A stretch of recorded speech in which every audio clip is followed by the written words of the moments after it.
Halo semuanya, selamat datang di Siniar Aksara 6. Aku Maulida Bibah yang akan jadi partner ngobrol kalian. Hari ini kita bakalan ngebahas tentang nyabu nih, yaitu nyantai sambil ngobrolin buku dan dunia literasi. Tapi hari ini aku udah sendirian loh. Udah ada 4 teman literasi yang seru banget. Di samping aku ada siapa? Aku Juci. Aku Iza. Aku Ita. Aku Surya. Nah, itu tadi 4 teman literasi kita. Terus aku nanya gimana nih kabar kalian? Teman-teman lagi sibuk baca apa nih waktu kamu?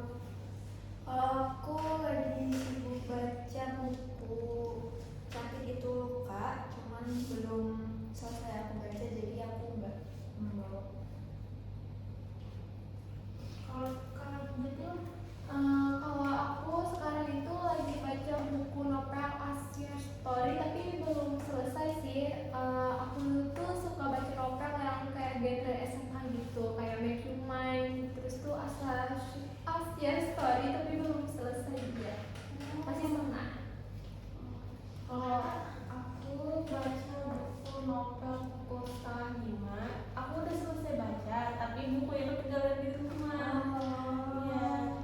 Kalau Surya, Kalau aku baca buku Dunia Anak, novel terjemahan yang dirilis tahun 2013. Cuman ya lupa juga kalau bukunya sini. tentang apa tuh? Dunia Anak ini novelnya bercerita tentang tokoh utamanya pasti bernama Ana.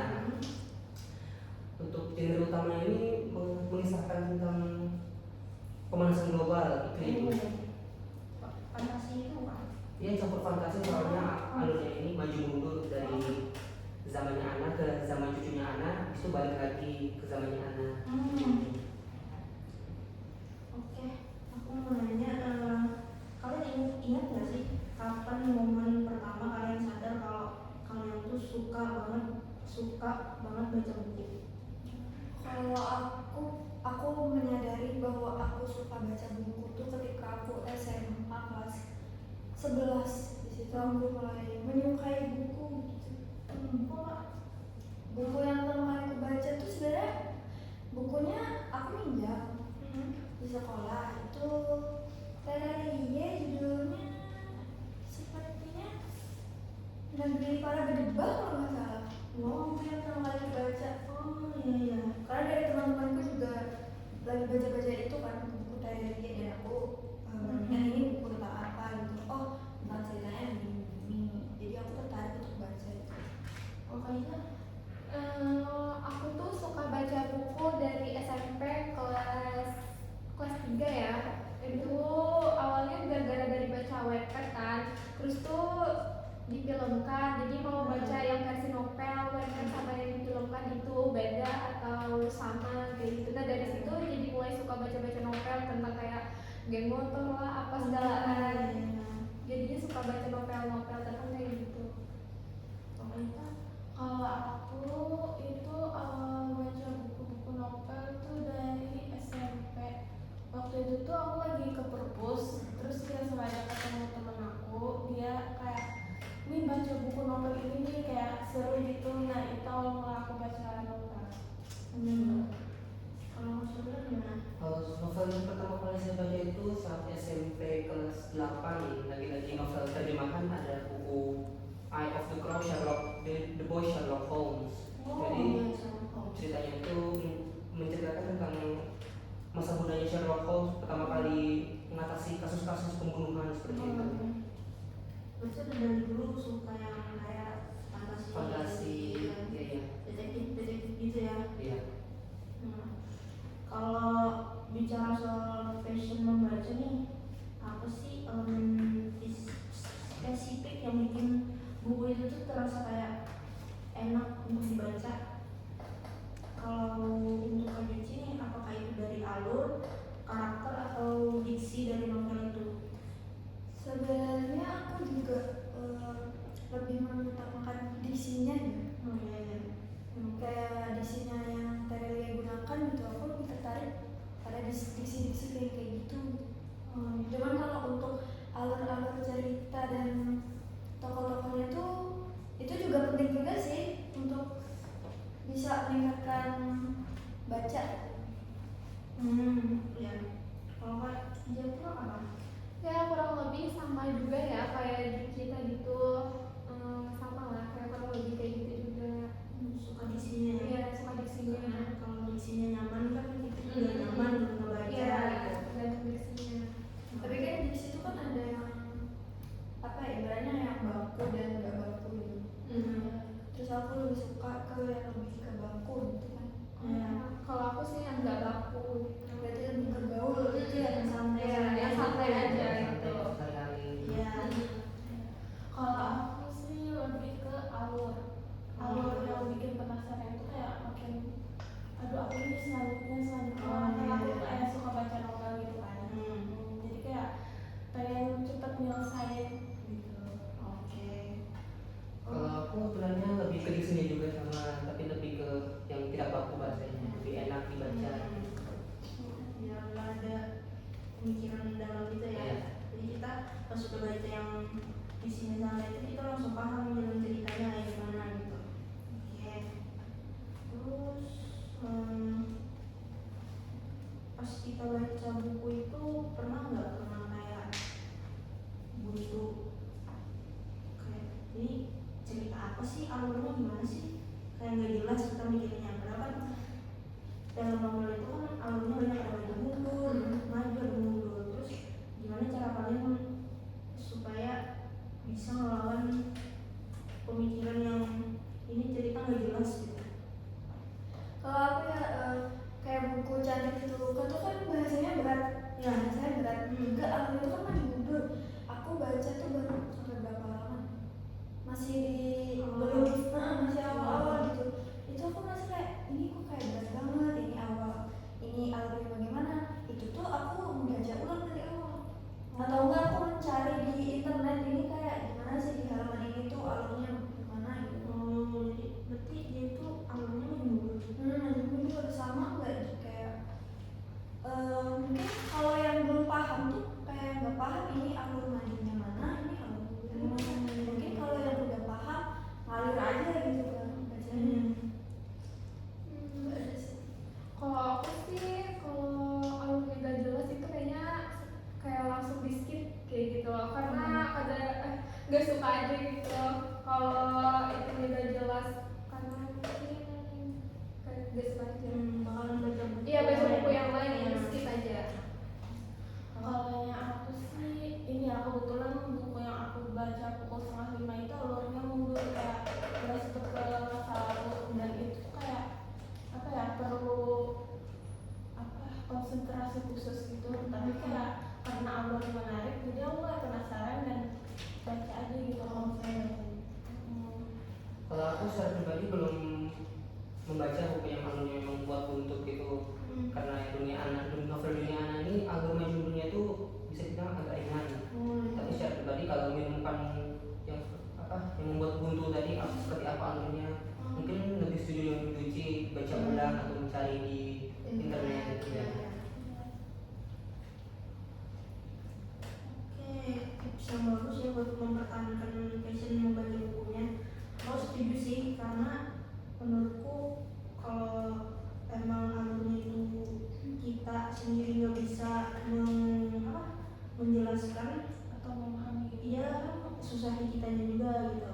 Jadi lebih baik kayak ganti genre atau baca buku yang lain gitu yang emang ringan aja, jangan yang terlalu berat kayak Cantik dan Itu Luka. Menurutku kan kayak cerita novel yang berat banget ya. Karena aku pun pernah baca juga di halaman pertama itu emang kayak apa ya, susah buat dipahami. Dan pas kita bacanya tuh kayak aneh gitu. Iya, Ini cerita apa gitu. Bahasanya itu berat Iya, Kayak nggak masuk akal. Dia kayak ada cewek yang udah mati tiba-tiba hidup lagi gitu kan, nama pelacur lagi. Iya. Wow.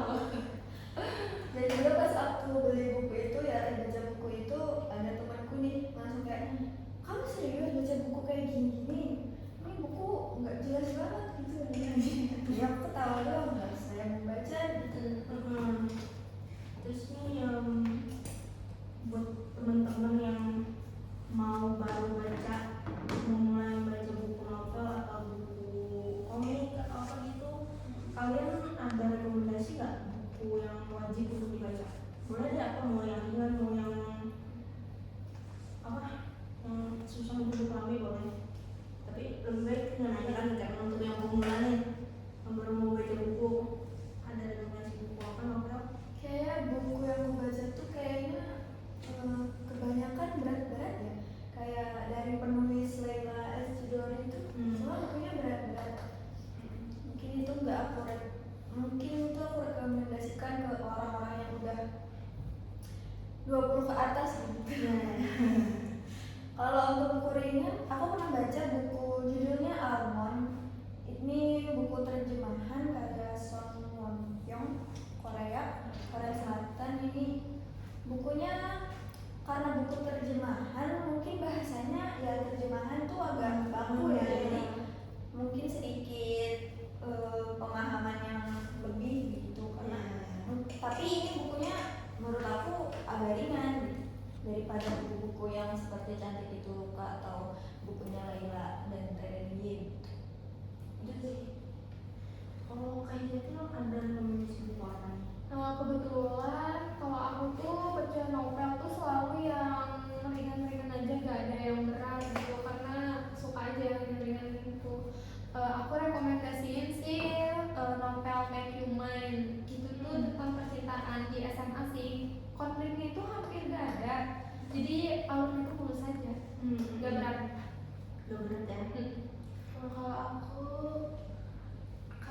karena aku suka Dylan, jadi aku rekomendasiin Dylan 1990. Di situ kalian juga bisa lihat filmnya dulu kalau yang gitu. Kalau aku sendiri, kalau ada yang ingin spesifik lebih ke genre fantasi misteri, bisa ke Sherlock Holmes tadi, Eye of the Crow.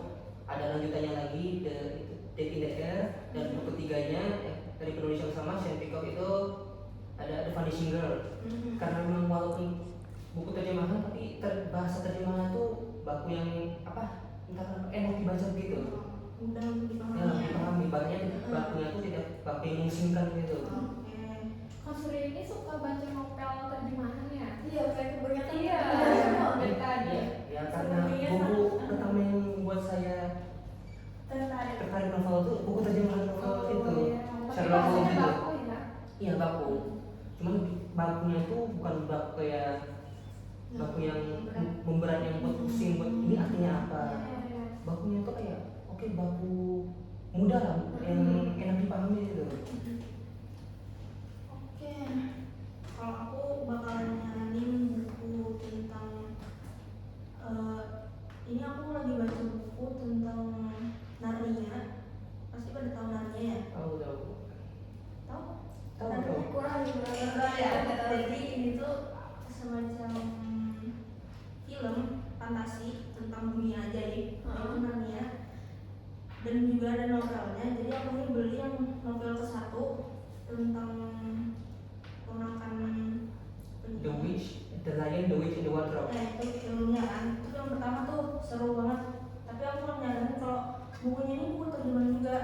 Tapi untuk aku pribadi penataan bahasanya itu emang agak kurang untuk dipahami gitu. Tapi kalau mau nonton filmnya aja boleh, yang The Lion, The Witch tadi itu sih. Kalau yang suka genre fantasi. Kalau yang kayaknya buku ini bisa untuk dibaca pemula karena bakalan ada makna kehidupan juga. Iya. Berat gak bukunya itu?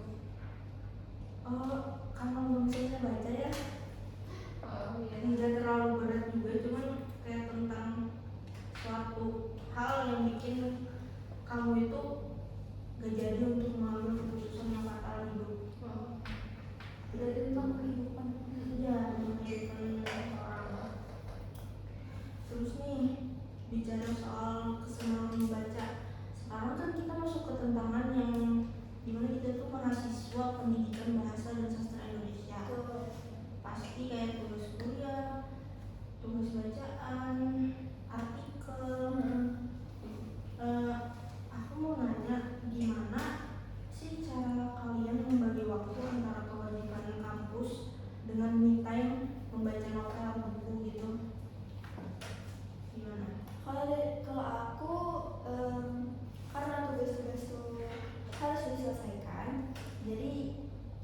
mengerjakan tugas terlebih dahulu gitu. Jadi utamakan kuliah. Iya. Kan kalau kita membaca buku ini atau me time itu bisa di lain waktu gitu, nah bisa diulang. Karena kalau tugas ini kan ada deadline-nya ya, ada deadline-nya. Jadi utamakan tugas dulu, tugas dikerjakan tepat waktu, baru bisa senang membaca. Tanpa adanya pemikiran, tugas aku belum selesai nih, tapi kita lagi baca buku tuh gak enak banget. Iya, mengganggu fokus ya. Iya, mengganggu fokus. Lebih baik kita nyelesain tugas dulu baru kita baca buku gitu.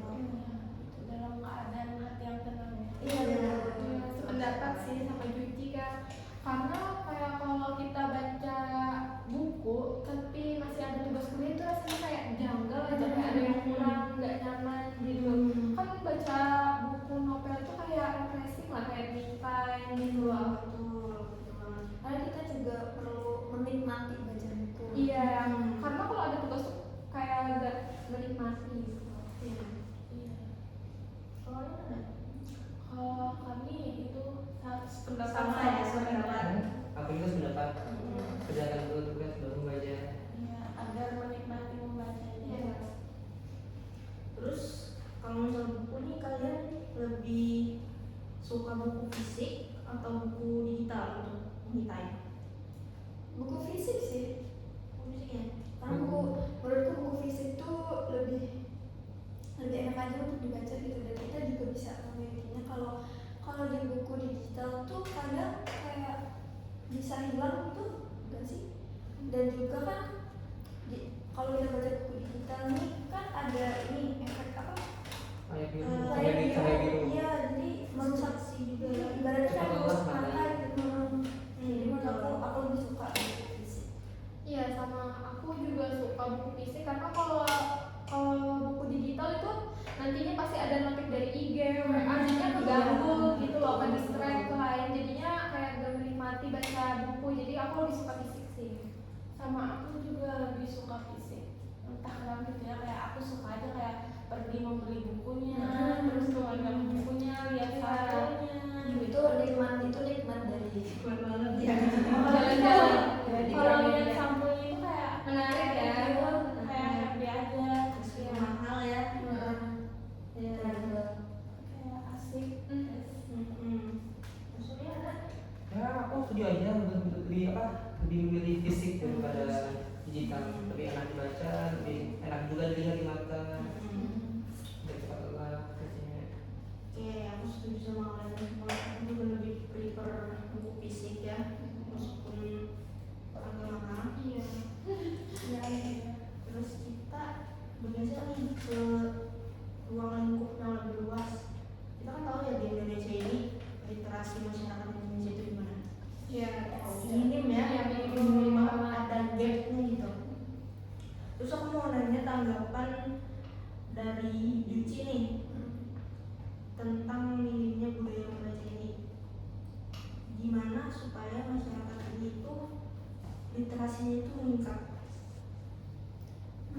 Kalau dari aku kayaknya untuk yang nggak suka baca itu bisa baca ke hal-hal ringan dulu, misalnya kayak cerpen, banyak baca cerpen itu kan, cerpen itu kan kisah yang pendek daripada kayak novel seperti ini, jadi bisa meningkatkan literasi membaca dengan hal-hal yang singkat terlebih dahulu gitu.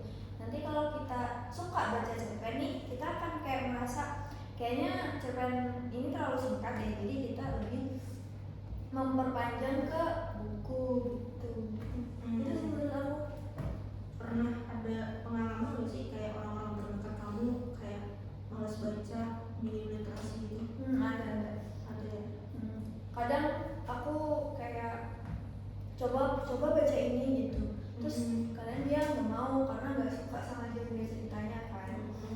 Itu sih sebenarnya tergantung orang. Kalau orangnya nggak mau itu. Tapi juga kita harus melakukan gimana caranya supaya orang-orang ini tertarik baca buku gitu. Tuh, karena kayaknya ya menurutku warga Indonesia ini kayak punya persepsi kalau membaca itu membosankan. Iya, benar. Kebanyakan gitu. Apalagi di media sosial kan banyak banget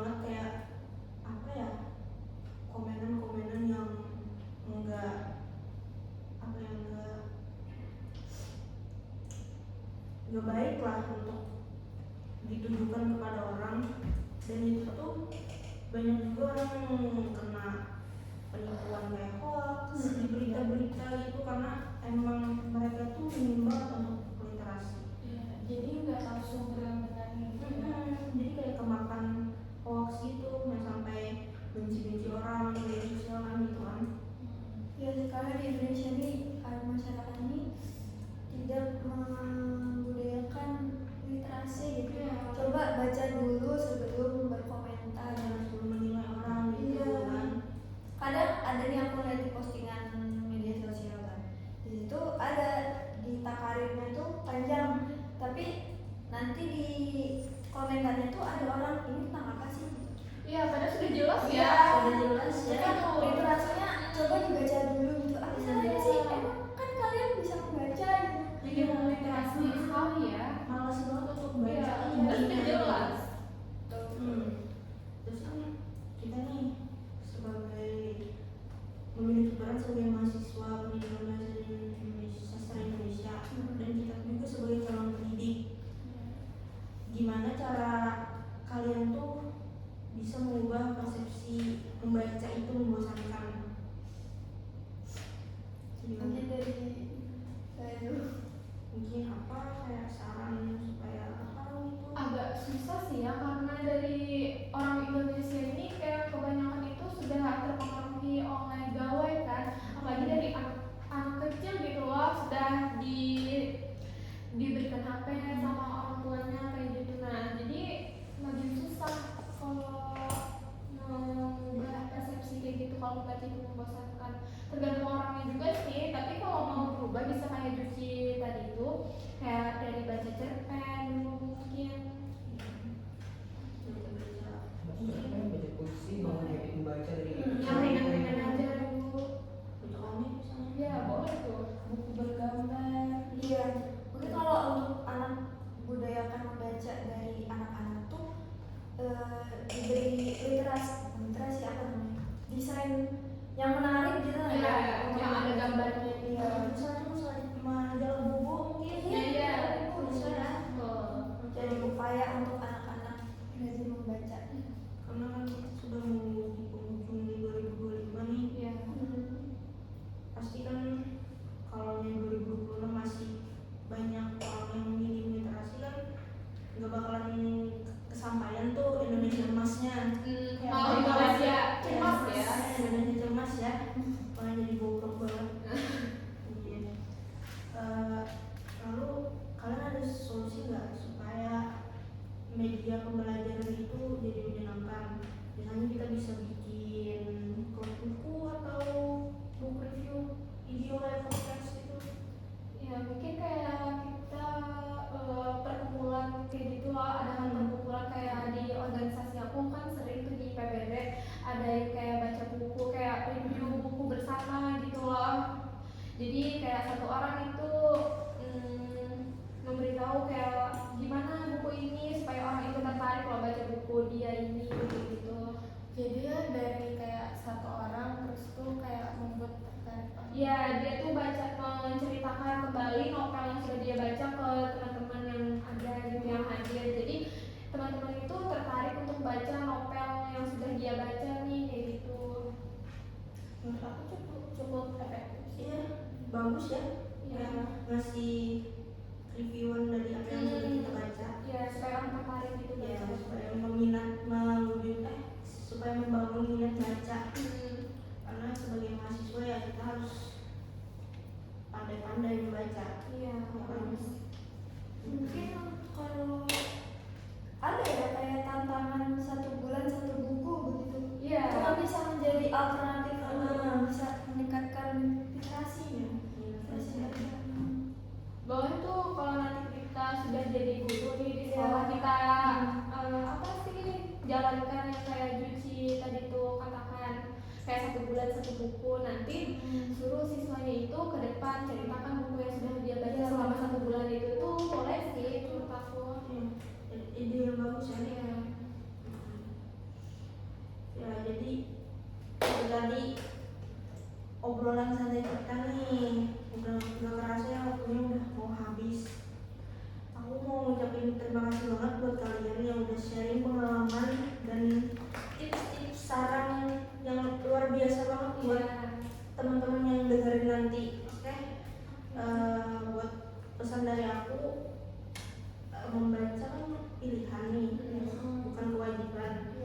dan menurutku mulai dari sekarang aja untuk membaca, karena kapan lagi gitu orang kan baca nih jembatan ilmu, tanpa membaca ya kita nggak tahu apa-apa gitu. Jadi mulai sekarang bacalah buku yang ringan-ringan aja dulu, ya kan, yang ringan, yang nggak membebani pikiran banget gitu ya. Jadi itu aja dari aku, mulai dari Mbak yang telah menemani kalian semua. Sampai jumpa di sesi ngabu berikutnya. Selamat, terima kasih.